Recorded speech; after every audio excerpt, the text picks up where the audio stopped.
Bem-vindos a mais um episódio de E aí, professor? Oi, Walter. Olá, Martin. Você vai bem?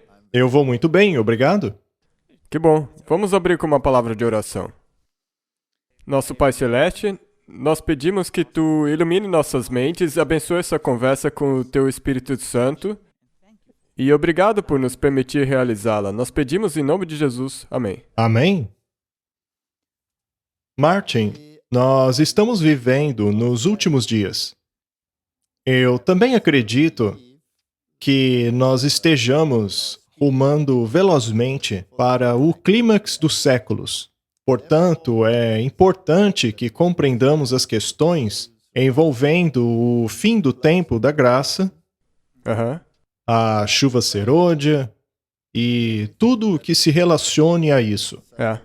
Nós já tivemos 2 programas seguidos nos quais discutimos os eventos recentes, aquilo que está saindo no jornal, Aham. a guerra da Ucrânia, tudo isso. Mas nós sempre temos a preocupação de não perdermos o nosso ponto de apoio espiritual. Aham, correto. Sendo assim, hoje estudaremos o Evangelho de João. Há muitos anos atrás, ou melhor, não tantos assim, acho que 4 anos, 5 anos, não é? O tempo voa. É. Eu preguei um sermão intitulado Apenas para os Teus Ouvidos. E hoje nós daremos uma olhada em coisas interessantes a respeito do Evangelho de João. Mas antes de começarmos, primeiramente, vamos falar um pouco sobre a importância dos discípulos e, é claro, da mensagem que eles apresentaram. Eu não sei quanta gente sabe disso, mas originalmente a sequência dos livros do Novo Testamento não era a mesma que é hoje. Ao pegar a sua Bíblia e dar uma olhada no Novo Testamento, vemos uma determinada sequência ali. Vemos os Evangelhos, o livro de Atos, e atualmente a sequência prossegue com os escritos de Paulo. Sim. E bem ali no fim, você tem os livros de Tiago e Pedro, também as cartas de João e também de Judas. Aham. Originalmente, elas não estavam ali no fim. Elas vinham logo após o livro de Atos. Aham. Muito bem. A razão pela qual eles alteraram a sequência é um mistério. Mas a sequência original é bastante significativa. Veja, não que o conteúdo da palavra de Deus tenha sido alterado, mas a alteração mudou digamos assim, a linha de pensamento, as deliberações. Uma vez que Paulo é o teólogo que fala a respeito das tipologias, Aham. mas os apóstolos mais antigos, Tiago, João, foram eles e Pedro também, que estavam dando o direcionamento de como as coisas deveriam ser compreendidas no futuro. E eles foram logo depois de que Jesus subiu para o céu. Exato. Só 3 anos e meio depois? 3 anos e meio depois. Então essa era a mensagem que era para a igreja. Exato. Ao analisarmos a antiga sequência dos livros do Novo Testamento, quando eles foram originalmente canonizados pelos apóstolos Paulo, Pedro e João, e veja, isso também é importante, pois as pessoas hoje acham que o cânone foi organizado por uma igreja. É. Elas acham que foi a Igreja Católica que sequenciou os escritos, mas isso simplesmente não é verdade. Muito antes de sequer haver a Igreja Católica, já existiam os apóstolos Paulo, Pedro e João. E foram eles que reuniram o cânone do Novo Testamento. As cartas gerais foram colocadas depois do livro de Atos e antes da carta aos Romanos. As cartas gerais são aquelas escritas por Pedro, João, Tiago e Judas. As cartas de Tiago, 1º e 2º Pedro, 1ª, 2ª e 3ª João e a de Judas vinham imediatamente após o livro de Atos. O texto bizantino ainda segue essa ordem. Muito bem, isso é interessante, mas muda a palavra de Deus? Não. Não. Mas apenas muda a maneira como você estará preparado para ler o que vem a seguir. Correto. É que nem quando você lê um livro, uma história, e você começa no meio e depois você vai para o começo e daí para o fim. Você pode entender o sentido da história, mas vai mudar a sua mentalidade um pouco. Exato. Se esta ordem tivesse sido mantida, haveria menos confusão em relação à questão da lei e da graça. Mas se você pula diretamente para Paulo, as pessoas podem ficar confusas. E vamos dizer a verdade, o mundo está bastante confuso hoje. Isso é exatamente o que acontece. É só olhar para o cristianismo hoje. Bem, se você olhar para o mundo cristão, eles muito raramente estudam os outros livros. Eles estudam praticamente só Paulo. E isso mostra que eles provavelmente se confundiriam pela maneira que Paulo expõe tudo sobre a lei. Se você tiver uma declaração bem clara, feita pelos outros apóstolos, e depois as explicações feitas por Paulo, neste caso você não perderia o ponto tão facilmente. Uma das questões muito importantes é a da obediência. Obediência, é claro, à lei de Deus, já que a lei de Deus é a norma para o julgamento.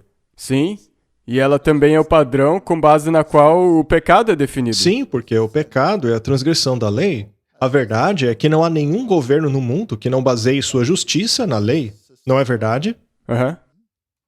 Assim, se dermos uma olhada nas epístolas de Tiago, e de Pedro e de João, podemos ver que estas epístolas têm um papel muito importante no desenrolar desta questão. Temos aqui alguns exemplos. Em Tiago 1:25 lemos: Aquele, porém, que atenta bem para a lei perfeita da liberdade e nisto persevera, não sendo um ouvinte esquecido, mas fazedor da obra, este tal será bem-aventurado no seu feito.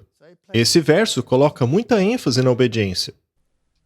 Mas também dá para dizer da seguinte maneira: eles colocaram a lei de volta em seu devido lugar, porque os líderes da igreja naquela época haviam totalmente distorcido ela. Sim, e o verso 9 diz: Mas se tratarem os outros com parcialidade, estarão cometendo pecado e serão condenados pela lei como transgressores. Esta é uma declaração muito importante. Ou seja, o que Tiago está dizendo é: não preste atenção no que os outros estão dizendo. Não se importe com aquilo que os fariseus estão dizendo. Escute o que a palavra de Deus diz. Ser leal a Deus é a coisa mais importante. Sabe, pregar é importante, mas só tem valor se estiver de acordo com a palavra de Deus. É mesmo? Sim.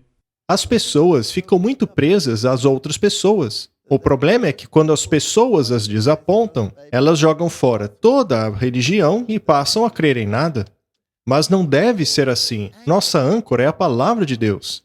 A âncora não é o Martin Smith ou Walter White, Não. ou seja lá qual outra pessoa no mundo. A âncora é a palavra de Deus. Ainda que nós dois nos tornássemos grandes apóstatas, isso não alteraria em nada a palavra de Deus. Não mesmo. E, como nós sempre mencionamos, se houver apostasia na igreja, isso não necessariamente faz da igreja toda apóstata. Não, e também não anula a verdade. Portanto, tomem muito cuidado com isso. A norma daquilo que é certo é a lei de Deus. Um indivíduo pode facilmente tornar-se um transgressor ao seguir outro. Há muitos falsos pastores convincentes aí fora. O próprio Lúcifer foi muito convincente. Exato, até mesmo.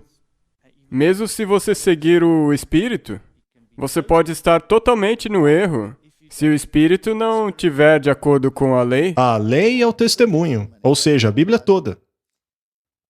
O verso 10 diz: Pois quem obedece a toda a lei, mas tropeça em apenas um ponto, torna-se culpado de quebrá-la inteiramente. Pois aquele que disse não adulterarás, também disse não matarás. Bem, eu acho que ficou muito claro aqui a qual lei ele se refere. Aos 10 mandamentos. Aos 10 mandamentos, com certeza. Se você não comete adultério, mas comete assassinato, torna-se um transgressor da lei. Eu já pensei sobre isso muitas vezes. A cobiça é exatamente o que o diabo fez no céu. Todo o pecado começou com a transgressão dos 10 mandamentos. Ele cobiçou a posição de Cristo. Cobiçar é quebrar os 10 mandamentos. Só que se você cobiça tomar o lugar de Deus, isso implica em quebrar o primeiro mandamento. Não tem outros deuses diante de mim. Não é? É mesmo. E isso é um tipo de idolatria, que é quebrar o segundo mandamento, que por sua vez é uma blasfêmia contra o nome de Deus, que seria quebrar o terceiro mandamento. E se você passa a questionar a autoridade de Deus, isso é nada mais, nada menos do que quebrar o quarto mandamento. É mesmo. E uma vez que Deus foi o Pai, o Criador de Lúcifer, ele também quebrou o quinto mandamento. Eventualmente, Lúcifer ficou tão irado com Deus que ele passou a desejar matá-lo. Foi o que ele fez na cruz com Jesus. Ele matou o seu Criador. Sendo assim, o que ele fez? Ele quebrou o sexto mandamento. Satanás não adulterou espiritualmente. Sim. Ele não quebrou assim o sétimo mandamento. Ele também não foi ladrão e mentiroso. Desde o princípio. Que por sua vez são o oitavo e nono mandamentos. É mesmo. Ou seja, ele quebrou os 10 mandamentos. Verso 12. Falem e ajam como quem vai ser julgado pela lei da liberdade. Então lembre-se, este texto estava imediatamente após o livro de Atos. Ele contextualiza tudo. É mesmo. E se após isso você ler Paulo, que diz que é pela fé e não pelas obras que somos salvos, isso estaria contextualizado no que acabamos de ler? Exato. E é por isso que Martin Luther disse que qualquer um que conseguir casar Tiago e Paulo, no sentido de entender como eles se encaixam, vai poder entender como a graça funciona. Exato. Esta sequência é algo muito importante. É uma pena que ela foi alterada dessa maneira. Sim. Capítulo 4, verso 11. Irmãos, não falem mal uns dos outros. Quem fala contra o seu irmão ou julga o seu irmão, fala contra a lei e a julga. E se você julga a lei, não está a cumprindo, mas está se colocando como juiz. Este também é um verso muito interessante. Você pode acabar se tornando um fanático tão grande pela lei como os fariseus, que você se coloca como juiz. Você passa a olhar para os seus irmãos e irmãs dizendo: seus transgressores.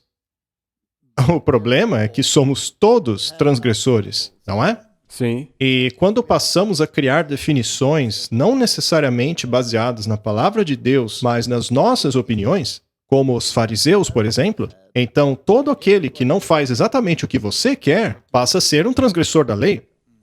Então, deixemos o julgamento com Deus. Deixar com Deus, sim. Portanto, a visão que Tiago expõe aqui é muito equilibrada. Vamos agora a Pedro, que também costumava estar no início. Diz lá em 1 Pedro, capítulo 4, verso 17. Pois chegou a hora de começar o julgamento pela casa de Deus.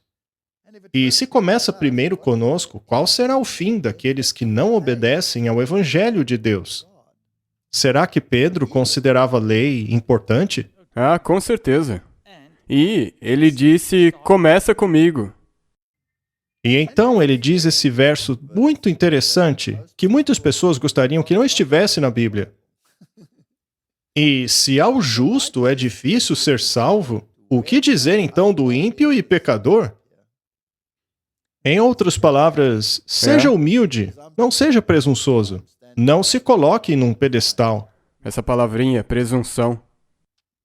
2 Pedro, capítulo 1, verso 3. Seu divino poder nos deu tudo de que necessitamos para a vida e para a piedade, por meio do pleno conhecimento daquele que nos chamou para a sua própria glória e virtude. Isto não engloba uma vida transformada? Sim, não basta simplesmente pronunciar, eu estou mudado. As suas obras e frutos têm que demonstrar isso. Ou seja, não podemos simplesmente dizer que Jesus pagou tudo e não resta absolutamente nada de minha parte a fazer. Não. Não fomos apenas chamados para a glória, que é o caráter e justiça de Cristo, mas também somos chamados à virtude. Temos que praticar isso. Sim, você tem que. 2 Pedro 2, 21. Teria sido melhor que não tivessem conhecido o caminho da justiça, do que, depois de o terem conhecido, voltarem as costas para o santo mandamento que se lhes foi transmitido. Isso é bem claro, não é? Esse aqui não dá para distorcer.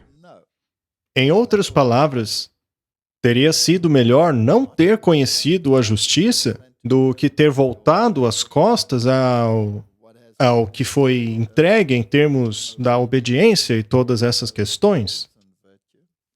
Mas a Bíblia é interessante, porque você não pode agora dizer, então é melhor nem evangelizar, porque se eles nunca soubessem disso, eles seriam salvos. Sim, mas se eles nunca tivessem sabido, eles provavelmente, muito provavelmente, estariam perdidos também. Mas também existe um verso na Bíblia que diz, se você não contar a eles, o sangue deles cairá sobre você. É isso mesmo.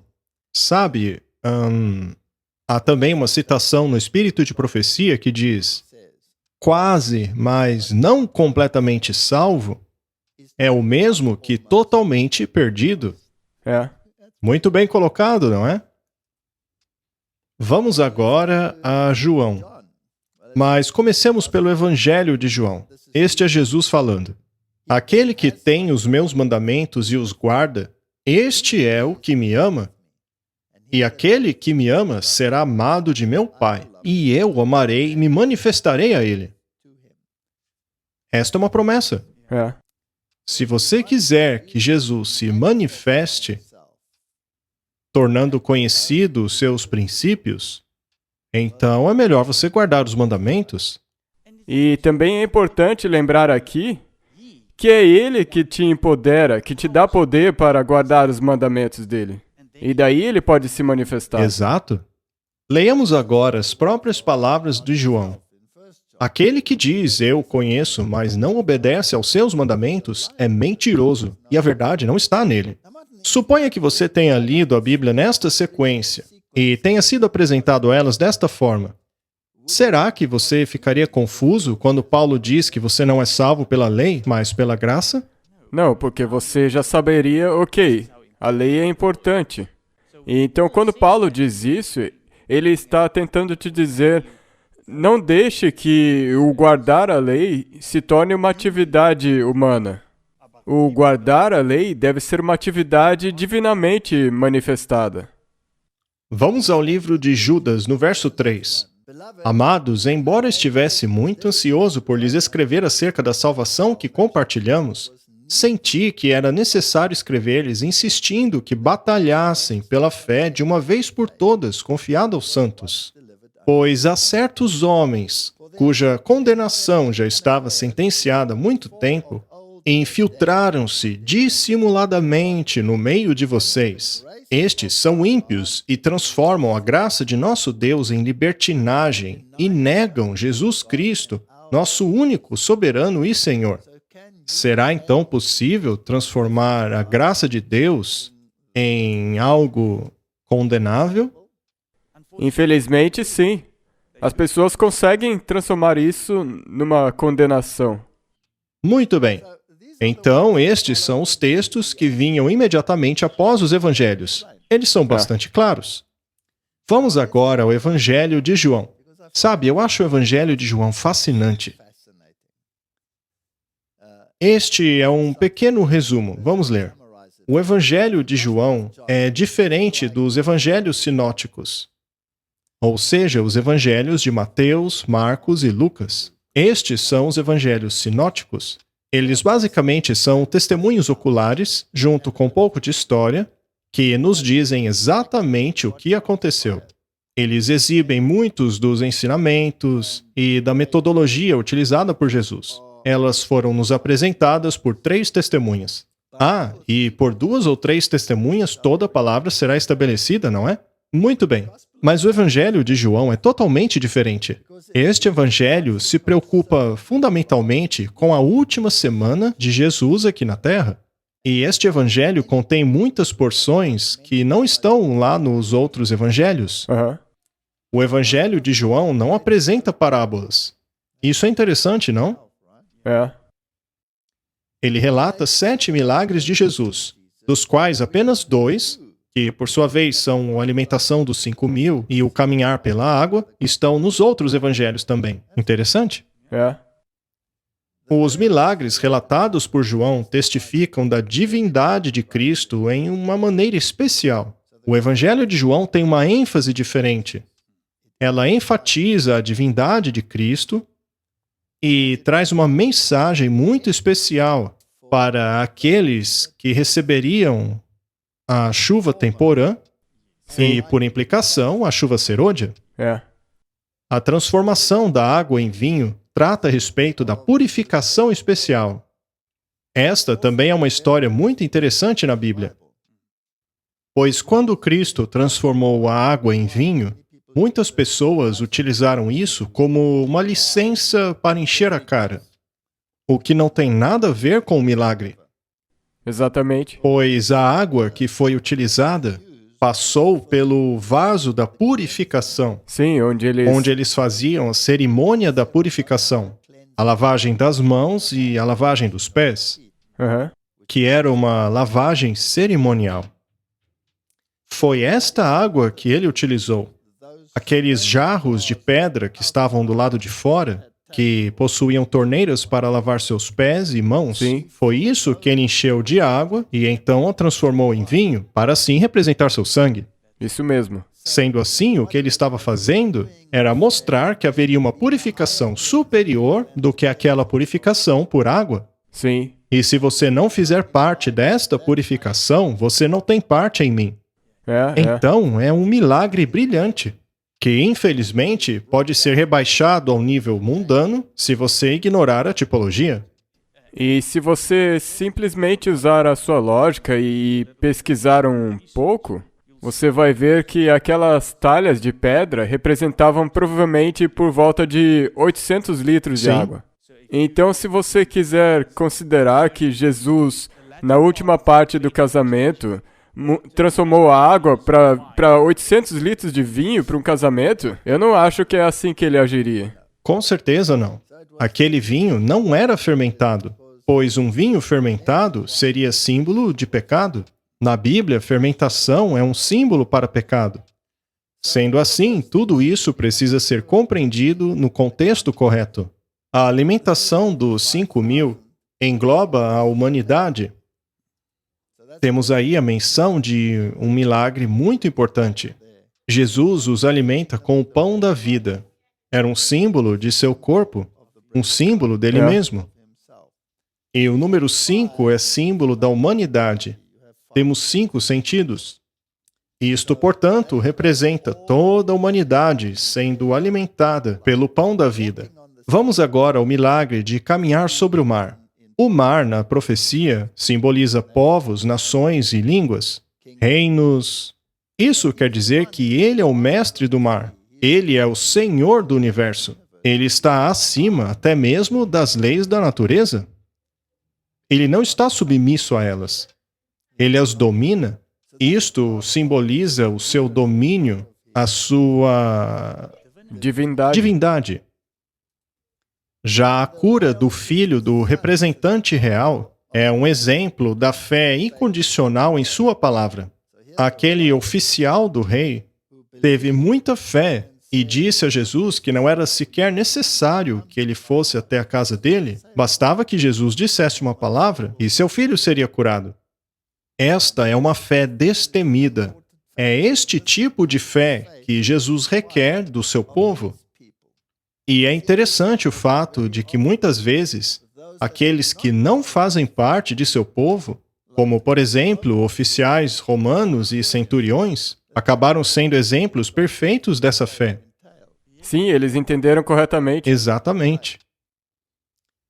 E então, o aleijado no tanque de Betesda e a movimentação da água representa superstições dos professos crentes. Ele tratou destas questões também. Já a cura do homem cego é um testemunho aos líderes da igreja e a ressuscitação de Lázaro coroa tudo isso. Basicamente, esta é a ênfase do Evangelho de João. Mostrar a divindade de Cristo. Mas também há outras coisas em João que precisamos olhar com bastante cuidado. Por exemplo, por que o livro não apresenta parábolas? Uma vez que todos os evangelhos sinóticos apresentam parábolas, por que não o evangelho de João?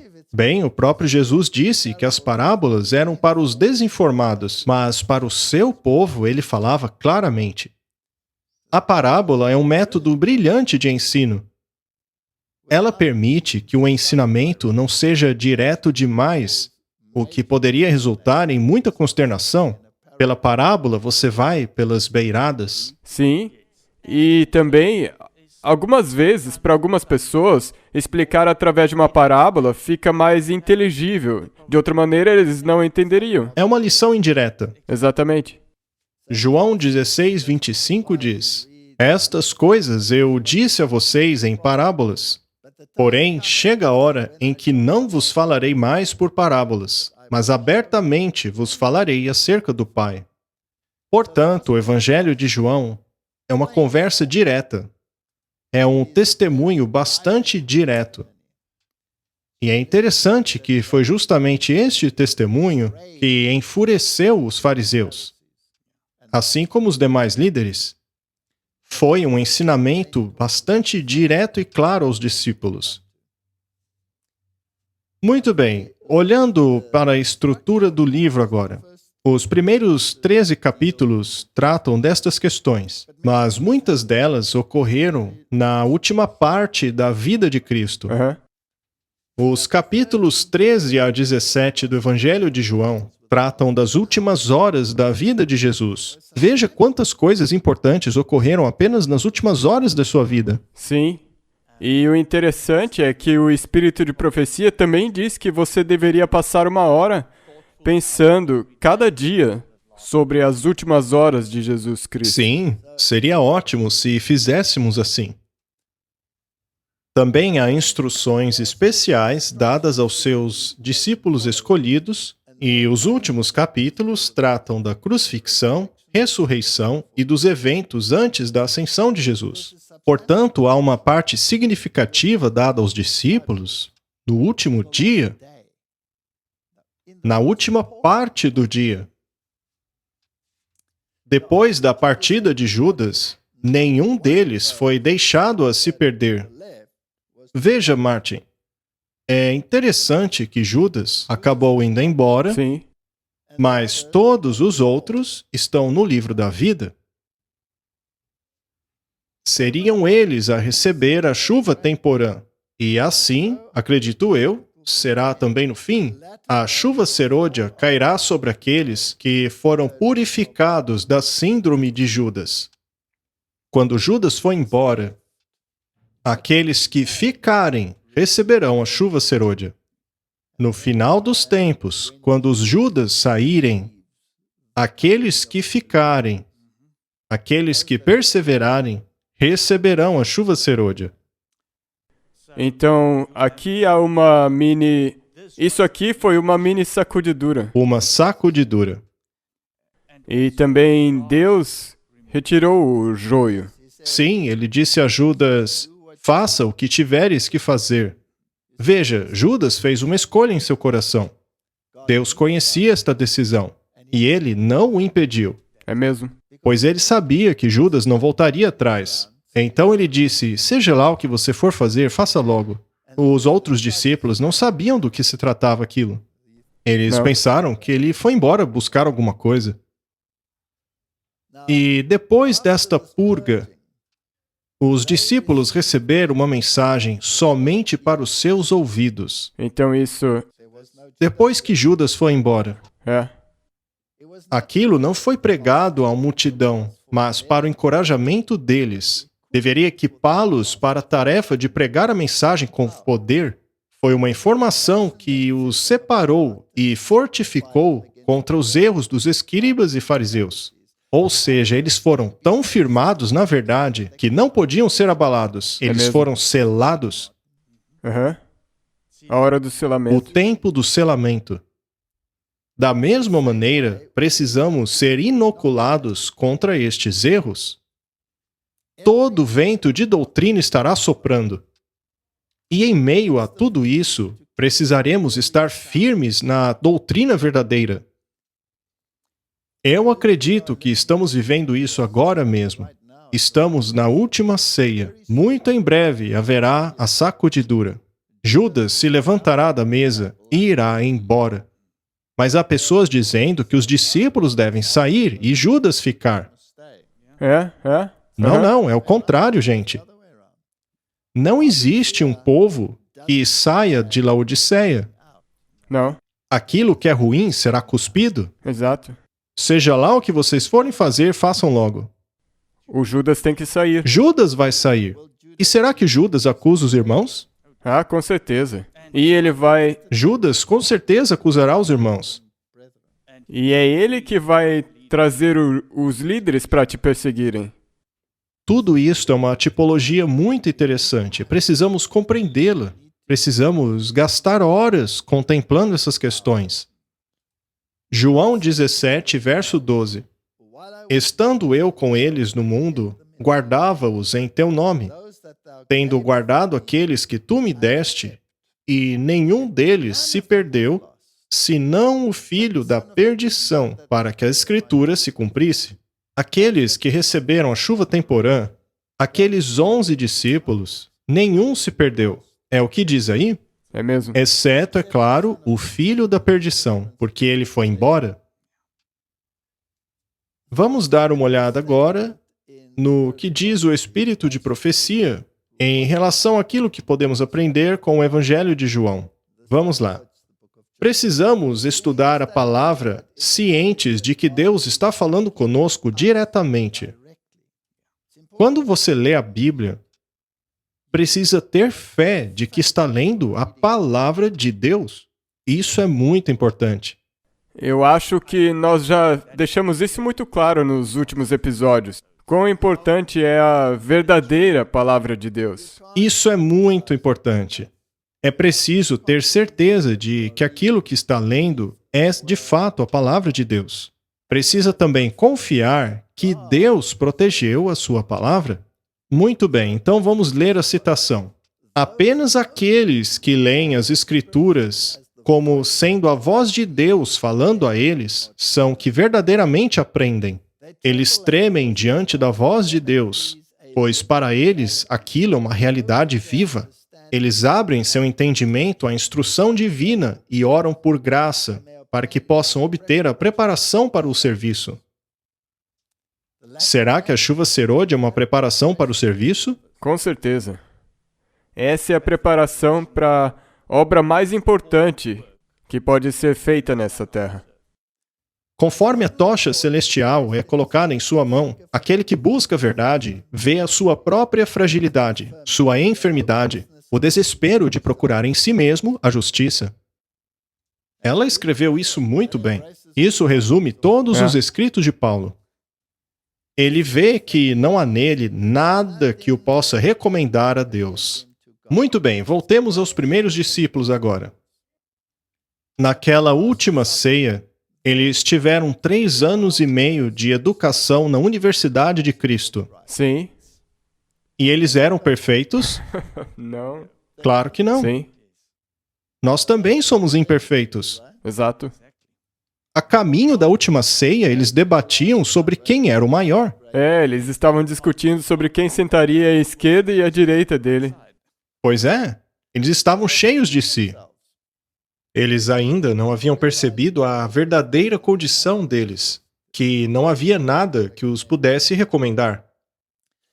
Ele ora ao Espírito Santo, o representante de Cristo, que seja o seu guia constante e o conduza a toda a verdade. Ele repete a promessa, o Confortador, que é o Espírito Santo, a quem o Pai enviará em meu nome, e ele lhes ensinará todas as coisas. Portanto, é assim que devemos abordar este livro.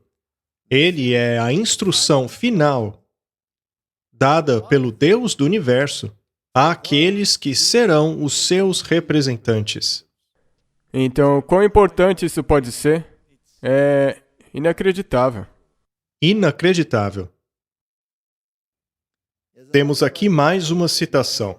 A vontade de Deus em relação ao seu povo é claramente expressa no 6º 13º, 14º, 15º, 16º e 17º capítulos de João.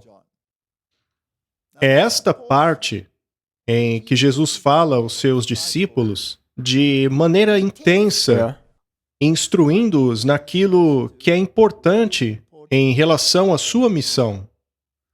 E então vem os capítulos que falam da crucificação em si.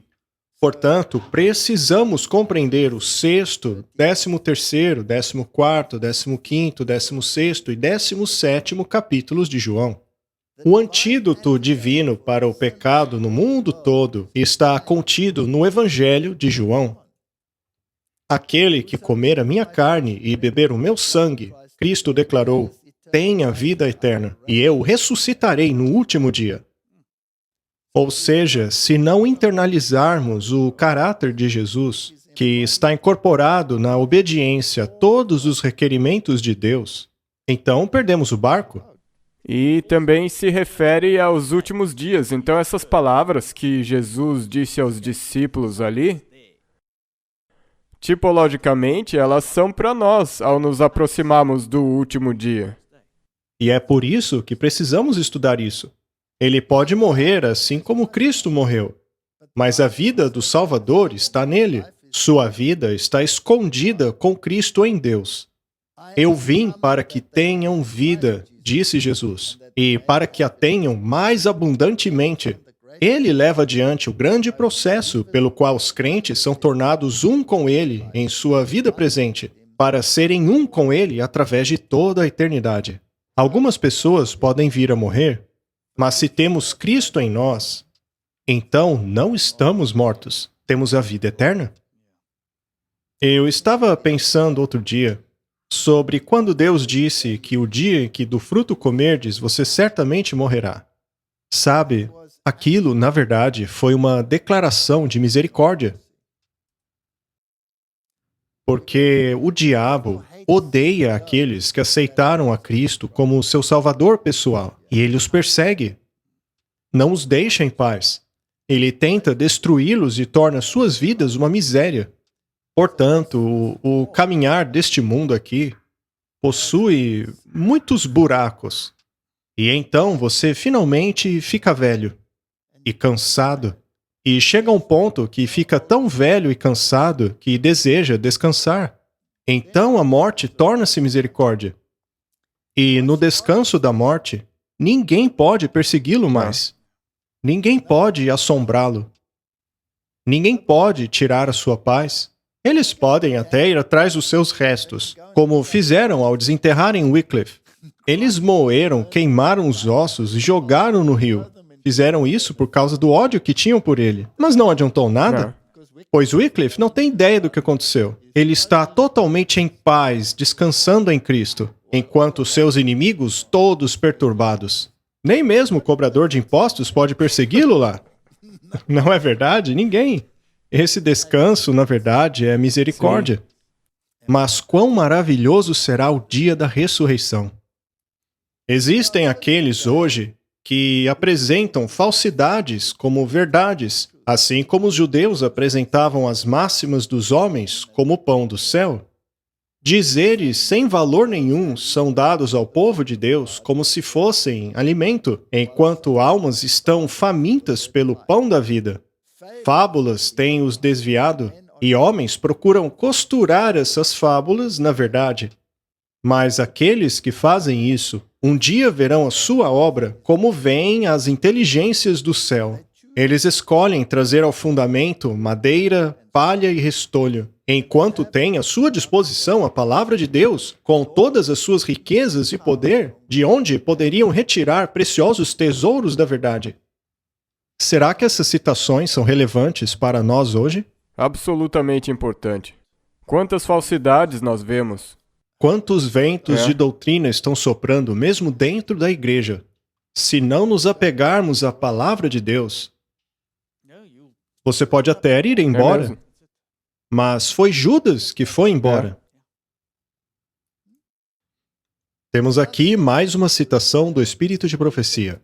O alimento que está sendo preparado para o rebanho de Deus resultará em exaustão espiritual, declínio e morte. Quando aqueles que professam crer na verdade presente recobrarem os seus sentidos, quando aceitarem a palavra de Deus da maneira que está escrita, quando deixarem de lutar contra as Escrituras, retirarão do coração coisas novas e velhas para fortalecerem a si mesmos e aqueles por quem trabalham. Devemos ser cristãos apegados à palavra de Deus. Há aqueles que dizem, não apenas em seus corações, mas em todas as suas obras, meu Senhor demora sua vinda. Este é outro problema. Lembre-se, é o servo mau que diz que o Senhor demora sua vinda. Pelo fato de a vinda de Cristo já ter sido anunciada há muito tempo, eles concluem que algum engano foi cometido. Mas o Senhor disse que a visão é ainda para um tempo apontado, mas no final ela falará e não mentirá. Pode demorar, mas espere por ela, pois ela certamente se cumprirá.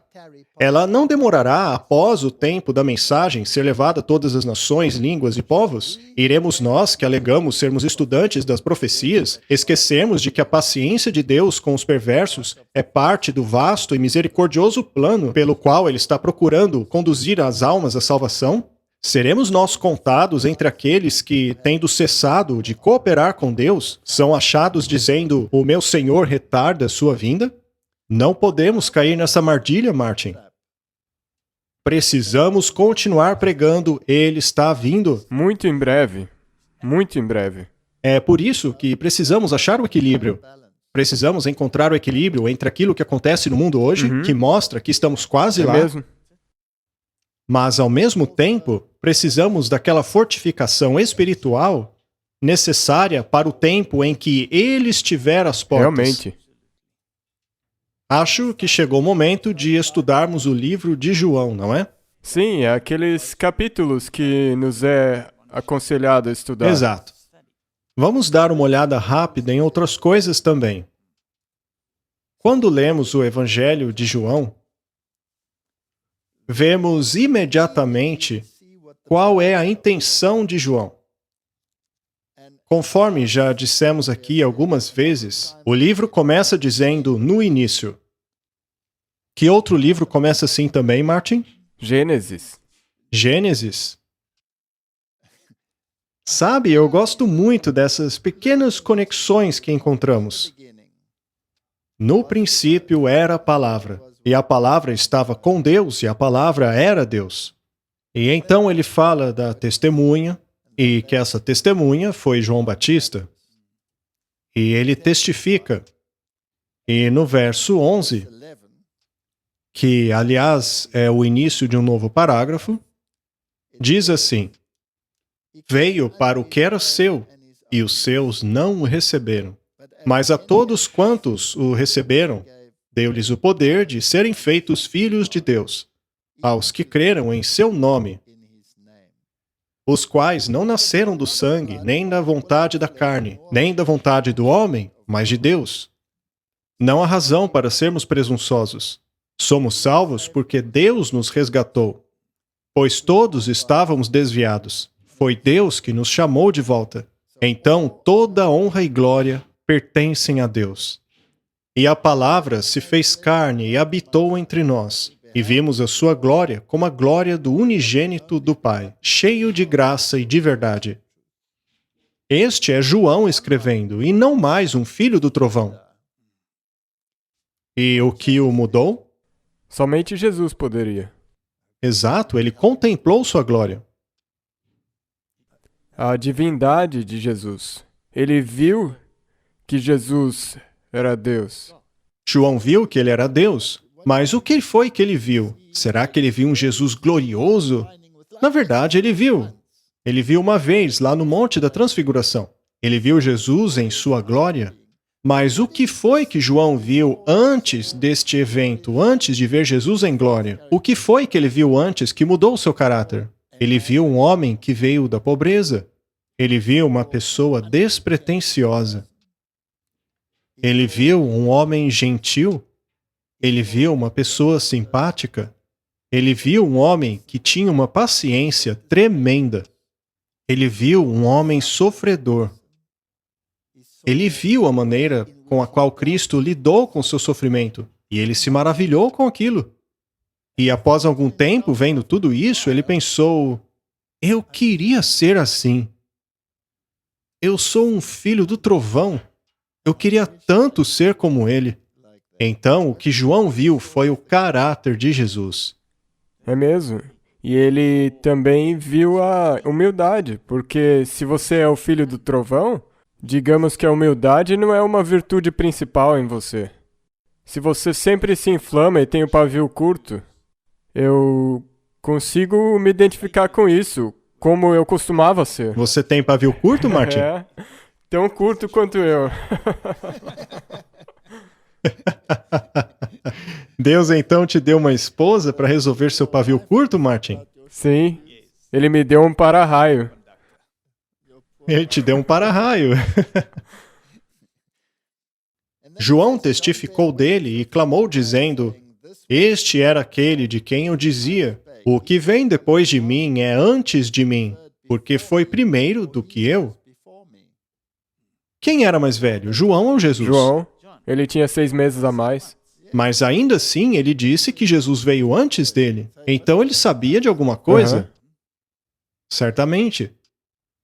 E todos nós recebemos também da sua plenitude, com graça sobre graça, porque a lei foi dada a Moisés, mas a graça e a verdade vieram por Jesus Cristo. Então, basicamente, o que ele está dizendo é o seguinte: a lei, ou seja, o livro de Moisés, o Pentateuco, refletia Jesus e o que ele faria por nós, mas a realidade, a substância, foi manifestada em Cristo. É lindo, não é? Aham. Sendo assim, o capítulo 1 trata de quem é Cristo. Cristo é Deus. E então, se avançarmos para o verso 35, diz o seguinte: no dia seguinte, João estava outra vez ali, na companhia de 2 dos seus discípulos. E vendo passar a Jesus, disse: eis o Cordeiro de Deus. E os 2 discípulos ouviram-no dizer isso e seguiram a Jesus. E Jesus, voltando-se e vendo que eles o seguiam, disse-lhes: que buscais? E eles disseram: Rabi, que traduzido quer dizer mestre, onde moras? E ele lhes disse: vinde e vê. Foram e viram onde morava, e ficaram com ele aquele dia. E já era quase a hora 10ª. André era irmão de Simão, o Pedro, um dos 2 que ouviram aquilo de João e o haviam seguido. E este achou primeiro a seu irmão Simão. E aí começou uma reação em cadeia. Um contou ao outro, que contou ao outro, que contou ao outro. Aí chegaram a Natanael, e você sabe, continuou um após o outro. Muitos vieram pelo testemunho daquilo que um viu. Através daquilo que João havia visto, estes vieram a Cristo, correto? Tudo o que Jesus disse foi: vinde e vede. Então ele não diz nada a eles. Não, Venha e veja por si mesmo. venha ver por si mesmo. Venha ver do que se trata. Este, portanto, foi o capítulo 1. Nós queremos chegar na parte das instruções, aquelas que são importantes para o nosso tempo. Então, não vamos ler verso a verso. Não teremos tempo de ler todo o livro hoje. E então, no capítulo 2, nós temos a purificação, a transformação da água em vinho. Nós já falamos a respeito disso agora há pouco. Esta é uma mensagem muito importante. A verdadeira purificação vem somente através do sangue de Jesus. O capítulo 3 menciona Nicodemos. Precisamos nascer de novo. Precisamos de um insight espiritual. E este assunto é algo fascinante. Ele lida com tantos aspectos com a questão de quem é Jesus. O verso 7 nos diz assim: não se surpreenda pelo fato de eu ter dito que é necessário que vocês nasçam de novo. É um nascimento espiritual. E se formos ao verso 14, ele diz: e como Moisés levantou a serpente no deserto, assim importa que o Filho do Homem seja levantado. Esta foi uma pista importante. Ele tinha que internalizar aquilo. E quando aconteceu a crucifixão, ele compreendeu. Cristo havia se tornado pecado por nós. Os discípulos fugiram, mas Nicodemos se lembrou desta declaração de Jesus. Mas ainda há muitas lições importantes a seguir, para que todo aquele que nele crê não pereça, mas tenha vida eterna. Verso 16. Porque Deus amou o mundo de tal maneira que deu o seu Filho unigênito, para que todo aquele que nele crê não pereça, mas tenha vida eterna. Porque Deus enviou o seu Filho ao mundo não para que condenasse o mundo, mas para que o mundo fosse salvo por ele. Estas provavelmente são as palavras mais famosas do Evangelho de João. Talvez até da Bíblia inteira. Bem, é o resumo do caráter de Deus na Bíblia. É a diferença entre a verdadeira religião e a falsa religião. Qualquer religião que não aceita isso tem um conceito errado do caráter de Deus. O que é triste. É mesmo. Depois de termos lido o que Jesus disse a Nicodemos, e isso é muito importante, porque no verso 18 ele diz a Nicodemos: quem crê nele não é condenado, mas quem não crê já está condenado, porquanto não crê no nome do unigênito Filho de Deus. Isso tem a ver com caráter. O nome tem a ver com caráter. Se você não compreende Jesus, você não compreende o caráter de Deus. E este é o foco de João. O filho do trovão olhou para Jesus e percebeu que o seu próprio caráter era defeituoso. É importante, como você disse, perceber que aqui está falando do caráter, não da pronúncia do nome dele. Agora, Jesus disse estas Exatamente. coisas porque quando você lê aqui no Evangelho de João, as palavras estão em vermelho. É Jesus falando.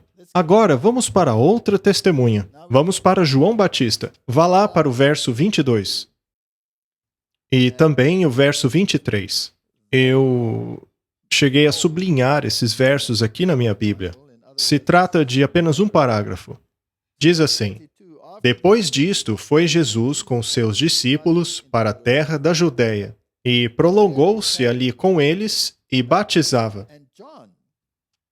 E João também batizava em Enom, junto a Salim, porque havia ali muitas águas, e vinham ali e eram batizados. Pois João ainda não havia sido lançado na prisão. E então vem o verso 25, que é um novo parágrafo. Surgiu então uma questão entre os discípulos de João e os judeus acerca da purificação. Isso é interessante, pois Jesus havia acabado de explicar a Nicodemos como uma pessoa é purificada. Você deve nascer de novo. A purificação não é feita através de cerimônias e rituais, mas através do sangue de Cristo. Portanto, surgiu esta disputa. E eles foram consultar João. João Batista não entra em detalhes, dizendo quantas vezes eles deviam ser lavados ou coisas assim, mas ele testemunha sob o poder total do Espírito Santo. E no verso 30 ele diz assim, se referindo a Cristo: é necessário que ele cresça e que eu diminua. Aquele que vem de cima é sobre todos. Aquele que vem da terra é da terra e fala da terra, mas aquele que vem do céu é sobre todos. E aquilo que ele viu e ouviu, disso testifica. E ninguém aceita o seu testemunho. Interessante isso.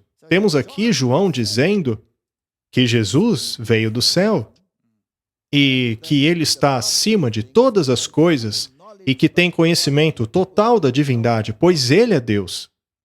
E então ele diz que ninguém aceitou o seu testemunho. Se o Espírito não o convence, Não, então exatamente. precisamos nascer de novo. Eu quero mencionar que nós não devemos nos confundir aqui.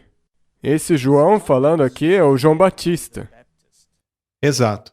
Não aquele João que escreveu o Evangelho de João.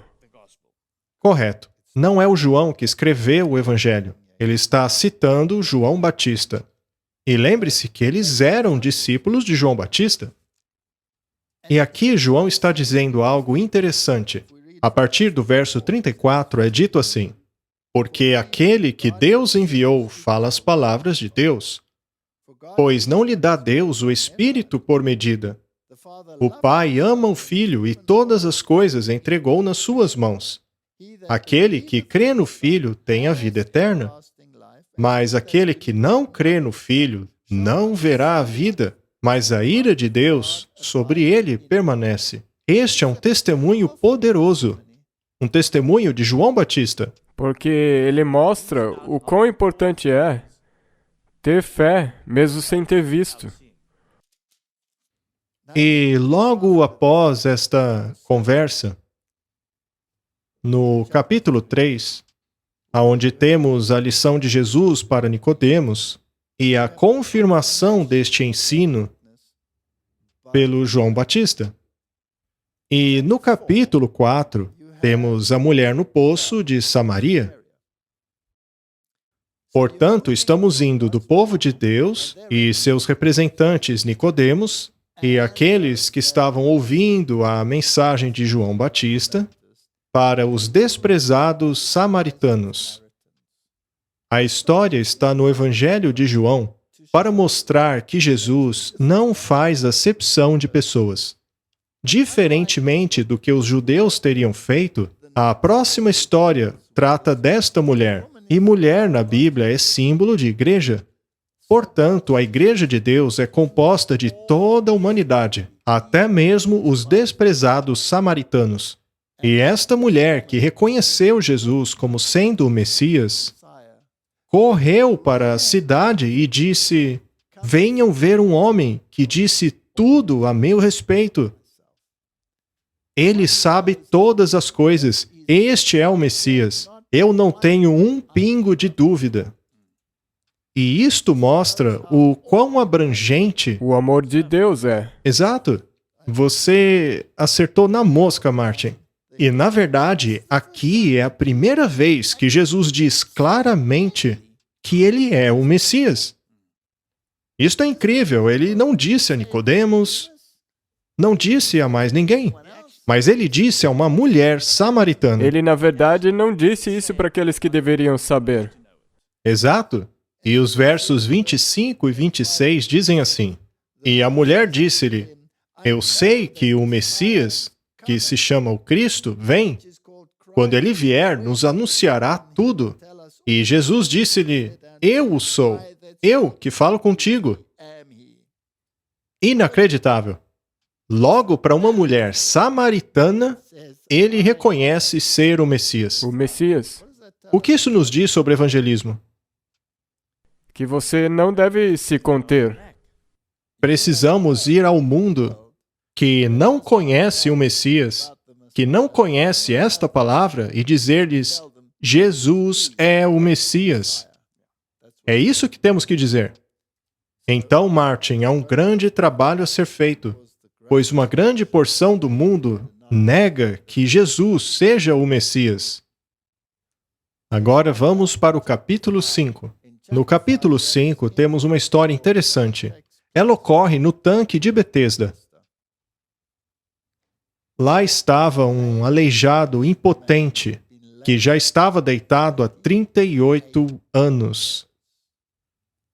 É um período de tempo muito interessante, pois estes 38 anos representam a peregrinação dos filhos de Israel no deserto,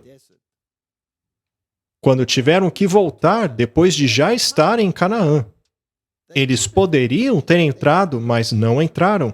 Eles perambularam no deserto por 38 anos. 2 anos já haviam passado, mas então eles voltaram por mais 38. Tudo porque não creram. Isso porque eles tinham seus caminhos supersticiosos e não confiaram na palavra de Deus completamente. Temos aqui então este homem impotente, deitado há 38 anos. Esse homem é um símbolo dos judeus descrentes. Os judeus daquela época viviam uma experiência de sequidão espiritual, como se vivessem perambulando no deserto. E lá está ele, naquele tanque, acreditando que a água seria movida quando viesse o anjo. Essa era uma superstição que eles tinham. E Jesus se dirige a ele e diz: "Você quer ser curado?" E o homem diz: "Eu não tenho ninguém." É uma frase muito triste, não é? Eu não tenho ninguém. Todos os outros santos, como eles se viam, estavam ali ao redor. E ninguém ajudou ele. Ninguém o havia ajudado, ninguém. E Deus foi direto ao ponto. E era dia de sábado, o que enfureceu os judeus. Surgiu então a controvérsia entre a verdadeira adoração e a falsa adoração. Existe aí uma lição para nós hoje? Com certeza. Não existem rituais pelo mundo em que as pessoas acreditam que milagres acontecerão caso elas executem coisas específicas? Se você fizer os rituais, Ou se você for em um curandeiro específico, ou mesmo se você for a um lugar específico, como igrejas, ou seja lá o que for, então a sua probabilidade de ser curado é muito maior do que se você ficar em casa. Ora, mas Deus não está em todo lugar? Será que você só encontra a graça de Deus se você for a um lugar específico? Claro que não. Isto é uma falsa religião. Então, o que Jesus faz aqui, no capítulo 9, é lidar com a falsa religião.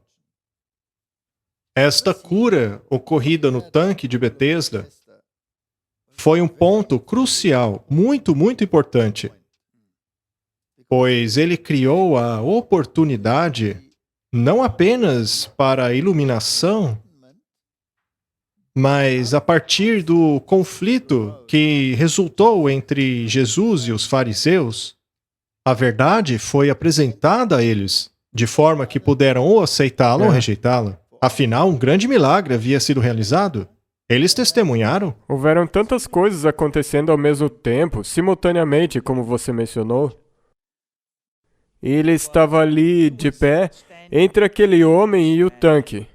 Ele nem estava olhando para o tanque. Ele sequer olhou para o tanque. Ele ignorou o tanque. Aquele tanque representava uma religião supersticiosa que negava o poder de Deus e a qual eles haviam aderido. Eles dependiam da força humana para rastejarem até aquele tanque. Então ali ele mostrou: sou eu quem cura. Olhe para mim. E daí, em segundo lugar, o que ele também fez foi fazer isso no sábado. Sim. Para mostrar a eles que ele era quem curava e também o Senhor do sábado. Correto, e é por isso que é dito no verso 16: "E por esta causa os judeus perseguiram a Jesus. Eles procuravam matá-lo, porque fazia estas coisas no dia do sábado. E ele os enfureceu com o que disse a seguir. E Jesus respondeu: Meu Pai trabalha até agora, e eu trabalho também. Por isso os judeus ainda mais queriam matá-lo, porque não só quebrava o sábado, mas também dizia que Deus era o seu próprio Pai, fazendo-se igual a Deus. Eles entenderam direitinho o que Jesus disse. Sim. Que ele era Deus. E agora, você pode dizer que ele quebrou a lei? Quebrou a lei do sábado? Não, ele não quebrou o mandamento do sábado. Então ele não transgrediu o sábado, ele transgrediu de acordo com eles. Isso, de acordo com os ditames deles. E isso não acontecerá de novo? Exatamente, é isso que eu quis dizer. Não haverá uma lei humana que será contrária à lei de Deus, que chegará ao ponto de pronunciar a sentença de morte a alguém que se recuse a guardar a lei humana? Estamos caminhando para a mesma situação, Martin. E então Jesus respondeu: em verdade vos digo que o Filho por si mesmo não pode fazer coisa alguma se não o vir fazer o Pai. Porque tudo quanto ele faz, o Filho o faz igualmente. Você entendeu, Martin? Eles têm o mesmo poder, a mesma autoridade, eles têm a mesma mentalidade. E então ele continua: Porque o Pai ama o Filho e mostra-lhe tudo o que faz. E ele lhe mostrará maiores obras do que estas, para que vos maravilheis. Ele agora está falando a respeito das obras. Eles haviam acabado de testemunhar o milagre tremendo. Pois assim como o Pai ressuscita os mortos e os vivifica, assim também o Filho vivifica aqueles que quer. E também o Pai a ninguém julga, mas deu ao Filho todo o juízo, para que todos os homens honrem o Filho, assim como honram o Pai. Quem não honra o Filho, não honra o Pai que o enviou. Só se pode ir ao Pai por meio de Cristo. Em Cristo está a única maneira pela qual podemos entender o Pai. Se você vê o Filho, você vê o Pai. Na verdade vos digo que quem ouve a minha palavra e crê naquele que me enviou tem a vida eterna, e não entrará em condenação, mas passou da morte para a vida. Aqui está um sermão teológico sobre a salvação. É mesmo? E direcionado a quem? Aos líderes. Aos líderes. Portanto, este confronto foi suscitado para levar uma realidade teológica, um discurso para os judeus, para seus líderes. E como reagiram? Furiosos. Com fúria. E então ele confirma ser a ressurreição e a vida. Em verdade vos digo que vem a hora, e agora é, em que os mortos ouvirão a voz do Filho de Deus, e os que a ouvirem viverão. Porque como o Pai tem a vida em si mesmo, assim deu também ao Filho ter a vida em si mesmo. E deu-lhe o poder de exercer o juízo, porque é o Filho do Homem. O Filho do Homem é um título encontrado no livro de Daniel. Eu vi um como Filho do Homem dirigir-se até o Ancião de Dias. Esta é uma cena de julgamento ocorrendo no céu. Então, estes dois títulos, Filho de Deus e Filho do Homem, é exclusivo de Cristo. É isso mesmo. Não vos maravilheis disto, porque vem a hora em que todos os que estão nos sepulcros ouvirão a sua voz. Os que fizeram o bem sairão para a ressurreição da vida, e os que fizeram o mal para a ressurreição da condenação. Ele está passando a eles uma lição teológica, o que enfureceu os saduceus, que não acreditavam na ressurreição. Verdade, ele cobriu todo mundo com isso. Muito bem. Não temos nós religiões semelhantes hoje? Algumas religiões podem não acreditar na ressurreição, mas acreditam na reencarnação.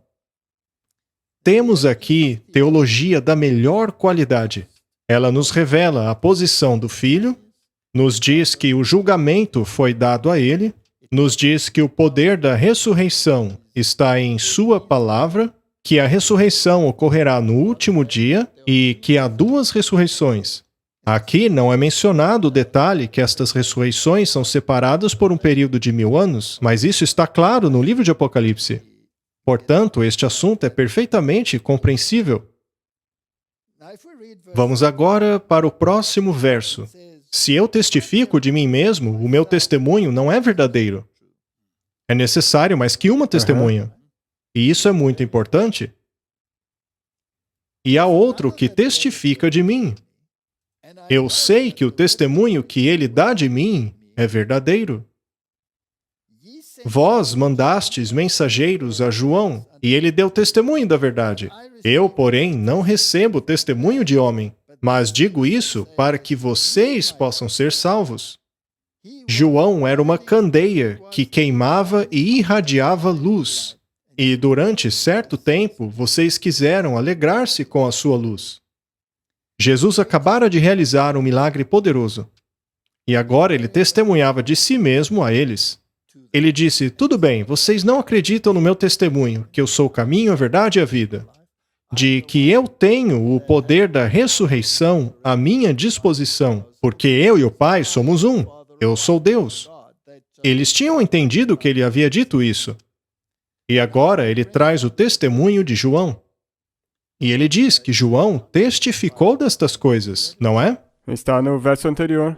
João testificou destas coisas. E então ele diz no verso 36, mas eu tenho maior testemunho do que o de João, porque as obras que o Pai me deu para realizar, as mesmas obras que eu faço, testificam de mim que o Pai me enviou. E o Pai que me enviou, ele mesmo testificou de mim. Vós nunca ouvistes a sua voz, nem vistes o seu parecer, e a palavra dele não permanece em vós, porque vocês não creem naquele que ele enviou. Ele está dizendo aqui que há testemunhas que testificam do fato de que ele é aquele que alega ser. Primeiro, ele fala de si mesmo. Ele diz, tudo bem, vocês não creem nesse testemunho porque sou eu falando de mim mesmo. Mas e quanto a João? Sim. Vocês se alegraram com a luz dele. Pois bem, ele testificou de tudo que eu digo. Mas vocês não creem nele? Sim. Porque não querem crer em mim. Eis o Cordeiro de Deus. E então ele menciona suas obras. As minhas obras testificam de que sou aquilo que alego ser. Você já viu um aleijado levantar e andar? É? Apenas por obedecer o meu comando? Justamente no 7º dia que vocês estão contestando, me acusando de quebrar a lei? Eu estou mostrando a vocês, eu sou o Senhor do sábado. Eu criei vocês. Vocês guardam o sábado porque eu criei os céus, a terra e tudo que neles há. Eu lhes ordenei guardar o sábado. Ainda assim, vocês não querem acreditar em mim, mesmo eu tendo curado alguém que estava aleijado por 38 anos. E então ele diz que o Pai também testificou. Mas quando foi que o Pai testificou? No batismo. No batismo. Esse é o meu filho amado, em quem me comprazo. E o povo ouviu isso. Então houve uma testemunha no céu, uma testemunha na terra, João Batista, e o testemunho das obras. E então ele diz no verso 39, estudem as Escrituras, porque cuidais ter nelas a vida eterna, e são elas que de mim testificam. Há 4 testemunhas. João testificou, as obras justificaram, o Pai testificou, e as Escrituras testificaram. Não resta dúvidas a respeito desta questão. Agora, Martin, que lançamos a base para a mensagem que deve vir ao povo de Deus, para prepará-lo para a chuva serôdia, que está inserido na mensagem para os discípulos que receberiam a chuva temporã. Eu acho que deveríamos dar uma pausa e continuar com o tema num próximo episódio. Você concorda? Obrigado. Vamos fazer isso. Você pode orar? Claro. Querido Pai, as riquezas e a beleza do Evangelho de João, que apresentam essas 4 grandes testemunhas, testificam da verdade. Que neste ponto sequer ainda incluem os testemunhos dos discípulos. Elas lançam fundamento para aquilo que virá. Que possamos internalizar estas palavras. Nos ajude a crer nelas de todo o nosso coração, de toda a nossa mente, porque seu testemunho é verdadeiro.